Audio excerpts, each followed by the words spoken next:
Ассаламу алейкум, урматтуу мекелдештер, урматтуу достор. Биринчиден Курбан айтыңыздар маарек болсун. Өлкөбүздө дайым тынчтык болсун, аманчылык болсун. Ар дайым жакшылыкта, эсенчиликте көрүшөлү. Чынында мен акыркы 5 жыл, тагыраак айтсам ушул 5 жыл коомчулук менен байланышпай кеттим. Анын бир нече себептери бар, аны шашпай түшүндүрүп берем.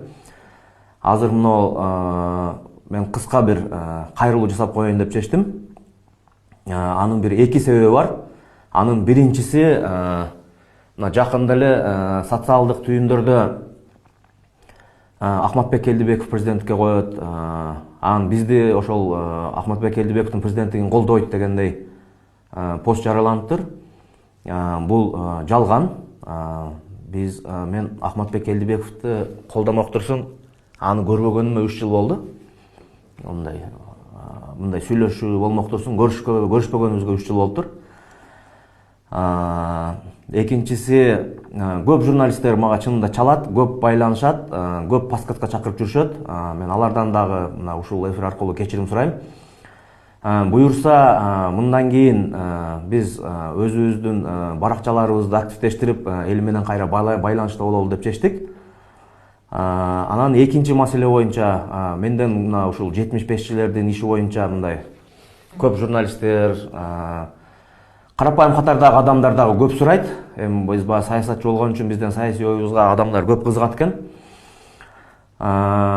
Бул иш боюнча мен билишимче тергөө бүттү. Азыр сотко өтүп, сот иштери уланып жатат.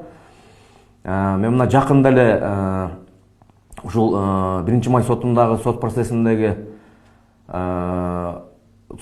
келген Шакиевтердин сүйлөгөнүн угуп калдым. Алар биз билген эмеспиз, көргөн эмеспиз деп ууру өлгөнчө уурдапан, тойгончо уурдапан, өлгөнчө карганат деп коет эмеспи? Анысыңар мындай катардагы жогорку кеңештин кароолчусу болсо бир жөн да, мен билген жокмун, көрбөдүм деп айтып койгонгочу. Анан жогорку кеңештин төрагасы болуп туруп уят эмеспи ошентип айтканычы. Мен ооба көргөм, уюштургам, ишке ашпай калды, кечирип койгула, мен күнөөлүү деп эле айтып койсом болот буягачы. Кылгандан кийин саясатчы жоопкерчиликти ала билиш керек. Анан эми түрмөгө кирбеген эч ким калган жок го, баарыбыз бирден кирип чыктык. Буларда да кезек, шашпай кирип чыккыла дегендейчи. Анан булар чынында катты алды да, алганы чын. Анан ошондой эле мындай мыйзамдуу болсо, анан эмнеге мандатыңды тапшырдың десе, мен мамлекеттин стабилдүүлүгү үчүн тапшырдым деп коюптур. Бул жагы мындай эки ача сөз болуп калып атпайбы? Эгерде мамлекеттин стабилдүүлүгүн каалаган адам ошол катты алып, ошол интриганы уюштурмак беле. Анысы аз келгенси алып, Зулушуп жетектеген комитетке өткөрүп берип коюптур. Анан эми анысы дагы азыр мына сот жетектегенге өтүп алыптыр. Ал деле билген да, жок. Жогорку башкы прокурор болгон киши эмеспи алчы, канча да мыйзамды жакшы билген киши. Жок, мыйзам боюнча мен комитетке ала албайт экенмин. Силер биринчи конституциялык сотко арыздангыла, анан ошол жактан карап көрөлү, ошолор чечсин деп койсо болмок да.